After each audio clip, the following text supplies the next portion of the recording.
ወመንፈስ ቅዱስ አሐዱ አምላክ አሜን። ከፍ አድርጉ። በስመ አብ ወወልድ ወመንፈስ ቅዱስ አሐዱ አምላክ አሜን። መቃባ ከኒልማ ከነፉረ ቁልቁሉ ዋቀቶክ አሜን። ክቡር አባታችን መላከ ብርሃናት ቆሞስ አባ ማርቆስ የደብራችን ዋና አስተዳዳሪ፣ በዚህ ስፍራ የምትገኙ አዕይንተ እግዚአብሔር ካህናት፣ ሊቃውንት፣ ለአካለ ምስጢር ዲያቆናት፣ እግዚአብሔርን ለመስማት በቅዳሴው ተቀድሳችሁ ለመመለስ የመጣችሁ አባቶች፣ እናቶች፣ ወንድሞች፣ እህቶች፣ ሕፃናት በልዑል እግዚአብሔር ስም እንደምን አደራችሁ? እንደምን አደራችሁ? አሜን። የኃያሉ የልዑል እግዚአብሔር ስሙ የተመሰገነ ይሆንልን። እንደምን አደራችሁ? በዚህ ሰዓት እኛ ባደርንበት ሰዓት፣ እዚህም ቁጭ ባልንበት ሰዓት በርካቶች ሆስፒታል ውስጥ ሆነው እናንተ በነፃ የምታገኙትን አየር በገንዘብ ይገዛሉ። ለጥቂት ሰዓት ብዙ ገንዘብ ይከፍላሉ። እንደምን አደራችሁ ሲባሉም እግዚአብሔር ይመስገን ለማለት ይፈልጉና አንደበታቸው ይዘጋል። ብዙ ዋጋም ይከፍላሉ ምዕመናን። እኛ ደግሞ እዚህ የኖርነው እንደ ልባችን የተቀመጥነው በጽድቃችን በስራችን አይደለም፣ በእግዚአብሔር ቸርነት ነው። እሱ በቸርነቱ ሰው በጎ ሲሰራ እኛ ክፉ እየሰራን ሰው መስለን ስንመጣ ሰው እያደረገ የሚመልሰን የአባቶቻችን አምላክ እግዚአብሔር ስሙ የተመሰገነ ይሆንልን። ኃጢአታችንንም ደብቆ ይቅር እያለ ገመናችንን እየሸፈነ እንደ ሰው ያቆመን እሱ እግዚአብሔር ነውና ስሙ የተመሰገነ ይሆንልን። የእመቤታችን የቅድስት ድንግል ማርያም ምልጃዋ በረከቷ ከሁላችን ጋር ይሁን። እግዚአብሔር እሰ ሰማያተ ገብረ አሚን ወሰናይት ቅድሜሁ ቅድሳተ ወእበየ ስብሐት ውስተ መቅደሱ። ዛሬ በዲያቆኑ የተሰበከው የሚሰበከው ዝማሬ ነው። መዝሙር 96 ላይ የምናገኘው እግዚአብሔር ሰማያትን ፈጠረ፣ ሃይማኖት፣ ጽድቅ፣ ምግባር በፊቱ ናቸው። እርሱም ደግሞ ይልና ቅድሳትና መቀደስ ንጽህና እና ምስጋና በቤቱ ናቸው ነው የሚለው። በዛሬው ዕለት በኢትዮጵያ ኦርቶዶክስ ተዋሕዶ ቤተ ክርስቲያን ሁለተኛውን ሳምንት የአብይ ጾም ይዘናል። እርሱም የሚባለው ቅድስት ይባላል። ምን ይባላል? ቅድስት ይባላል። በየዓመቱ ስለምትማሩ ይሄ አዲስ ነገር አይደለም፣ ግን ማስታወስ በጣም ያስፈልጋል።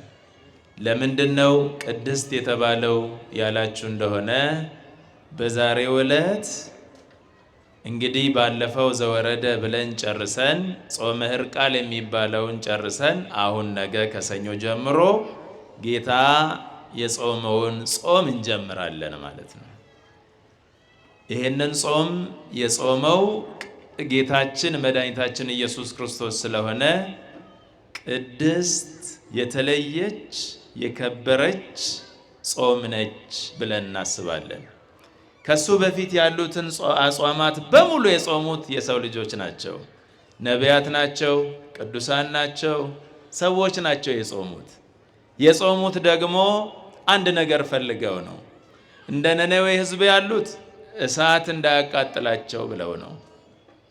ሌሎቹም ደግሞ የጾሙት ምሕረትን ልመና ነው፣ ከእግዚአብሔር ቸርነትን ምሕረትን ለመለመን።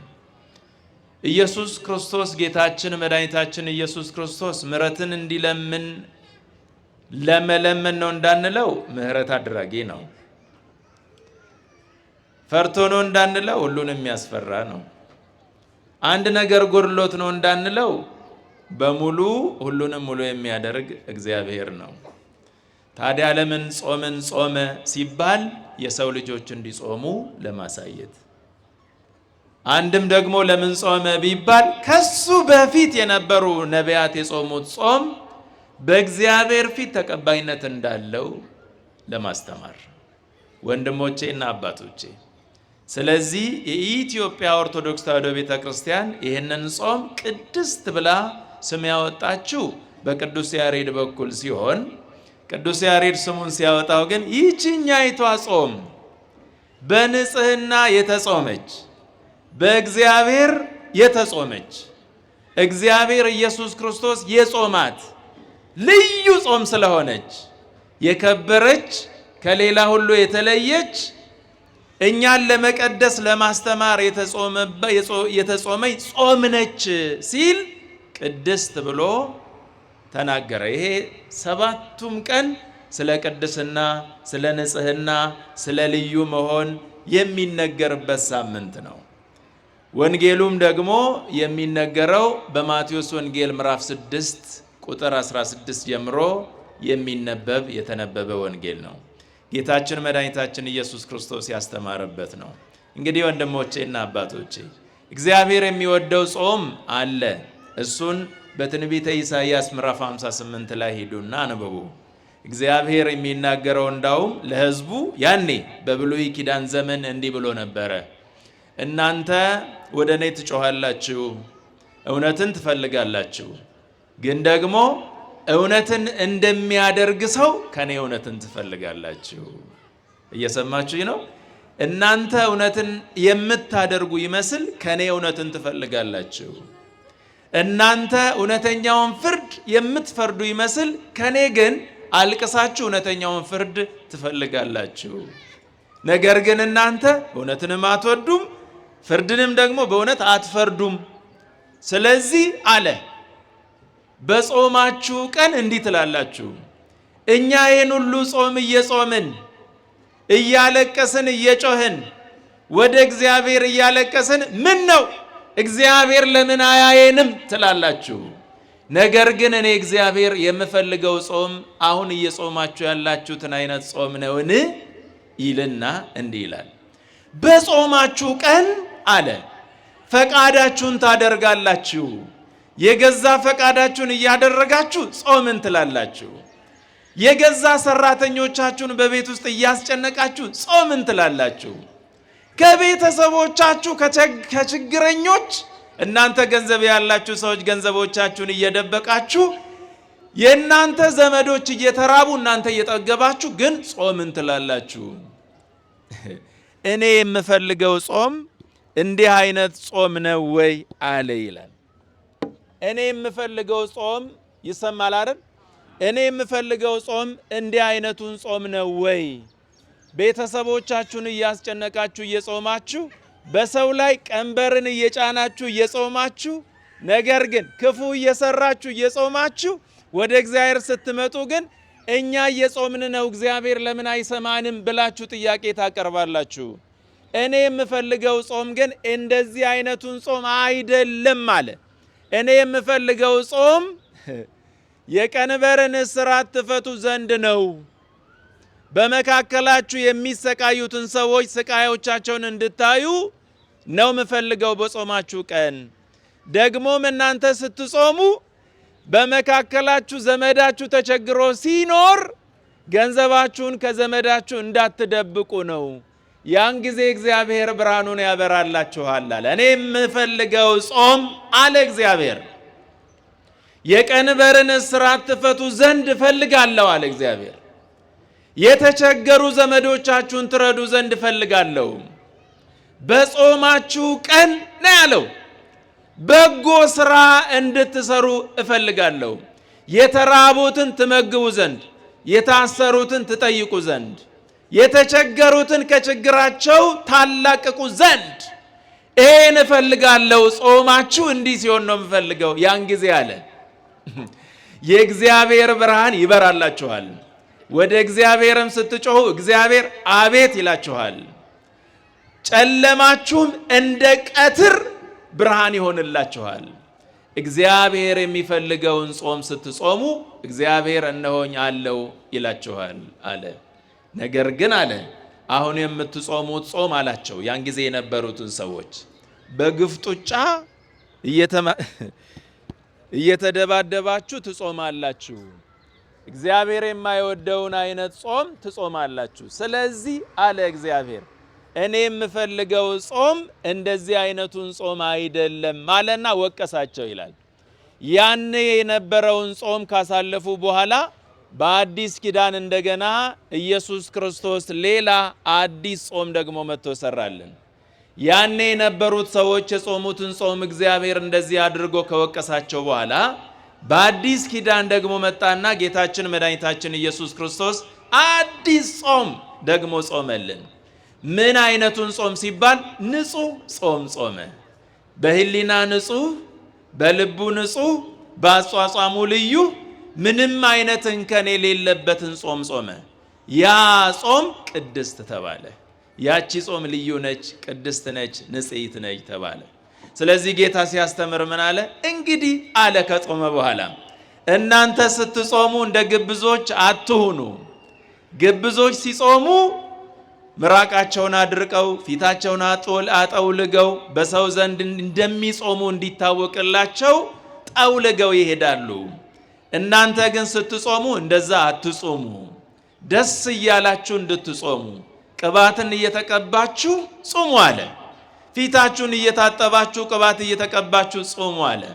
ይህንን ያለው ቅቤ እንድትቀቡ እንድንቀባ አይደለም። እግዚአብሔር ቅባትን ተቀቦ ያለው ወንድሞቼና አባቶቼ፣ በጾምማ ቅባትን መቀባት ተከልክሏል። ቅቤ መቀባትን እራሱ ከልክሏል። ታዲያ እየተቀባችሁ ያለው ምንድነው ብሎ ሲናገር መጽሐፉ ምን አለ? ቅባት ተብሎ የተጠራው መጀመሪያ የሰው ልጆችን ፍቅር ነው አለ። ሰውን ውደዱ፣ ከዚያ በኋላ ጾሙ። በጾማችሁ ላይ እንደ ቅባት የሚያንጸባርቀው ከልባችሁ የሚመነጨው ፍቅር ነው አለ። ወንድሞቼና አባቶቼ፣ ወንድሙን እየገደለ እስከ 9 ሰዓት ቢጾም ምን ዋጋ አለው? አባቶቼና እናቶቼ፣ እርስ በራሳችሁ እየተበላላችሁ ቀኑን ሙሉ ብትጾሙ ምን ዋጋ አለው? ከሱ ይልቅ እኮ መብላት ይሻላል። የሰውን ስጋ ከመብላት መቼስ እንጀራ መብላት ይሻላል። ስለዚህ ጌታ ምን አለ? ቅባት ተቀቡ ያለው በፊታችሁን ታጠቡ ያለው ንጽህናችሁን ጠብቁ። የምን አይነት ንጽህና ሲባል የልብ ንጽህና። ጌታችን መድኃኒታችን ኢየሱስ ክርስቶስ ሲያስተምር ምን አለ? ውስጡ በጎ ከሆነ ፊቱ ብርሃን ይሆናል ይላል። ሲናገር ራሱ ቃየልን መጀመሪያ እግዚአብሔር ሲያየው ፊት ምን ነው ከፋ ብሎ መጀመሪያ ፊቱን ነው ያየው። ፊቱ እንደከፋ ሲያውቅ ለምንድን ነው ፊቱ የከፋው ሲባል ልቡ ጨለማ ስለነበረ ወንድሙን ስለጠላ። ወንድሞቼና አባቶቼ በወንጌል የተነገረው ፊታችሁን ታጠቡ የተባለው ልባችሁን ስታነጹ የልባችሁ ንጽህና ፊታችሁ ላይ ይታያል ማለት ነው። ልቡ ንጹህ የሆነ ሰው የሚታወቀው በፊቱ ላይ ነው። ክፉ የሆነ ሰው በፊቱ ላይ ይነበባል። አባቶቼና እናቶቼ ጌታ ምን አለ? ተቀቡና ጹሙ አለ። ምንን ተቀቡ ሲባል ፍቅርን ተቀብታችሁ የሰውን ልጆችን እየወደዳችሁ ጾሙ። ያን ጊዜ ይላል የሰማይ አባታችሁ ዋጋችሁን ይከፍልላችኋል ይላል። ከዚያ ቀጠለና ምን አለ? እንግዲያውስ አለ በምድር ላይ ገንዘብን አትሰብስቡ፣ መዝገባችሁን በሰማያት ላይ ሰብስቡ። በምድር ውስጥ ገንዘባችሁን ብትሰበስቡ ዝግ ይበላዋል አለ። ዝገት ይበላዋል፣ ደግሞም ሽፍቶች ሌቦች መጥተው ይሰርቁታል። እናንተ ግን በሰማያት ሌባ በማይደርስበት ደግሞ ዝገትና ሌላ በማያበላሽበት በእግዚአብሔር በሰማይ እናንተ ገንዘባችሁን በዚያ ስፍራ አከማቹ አለ። አባቶቼና እናቶቼ፣ አሁን ሰው በምድር ላይ በጣም እየተጎዳ ያለው ምንድን ነው ያላችሁ እንደሆነ የሚሰበስበውን ገንዘብ በምድር ላይ ስለሆነ ነው። የምትሰበስቡት ገንዘብ ሰው ዝም ብሎ መሰብሰብ ብቻ ነው። ከድሃ ይሰበስባል፣ ደም እያፈሰሰ ይሰበስባል፣ ዘይት እየደበቀ ዋጋ እየጨመረ ይሰበስባል፣ ዱቄት እየደበቀ ዋጋ እየጨመረ ይሰበስባል። መሰብሰብ ብቻ ነው ምእመናን። መጽሐፍ የተናገረው ግን ያቺ ቀን እንደ ሌባ ትመጣባቸዋለችና ወዮላችሁ ነው የሚለው። የሰበሰቡት በሙሉ ላይበሉት፣ አባቶቼና እናቶቼ የሰበሰቡት በሙሉ ያካበቱት በሙሉ በምድር ላይ አካብተው እገሌ እኮ ተቀበረ ስትሉ ከሱ መማሪያ ቅተናል።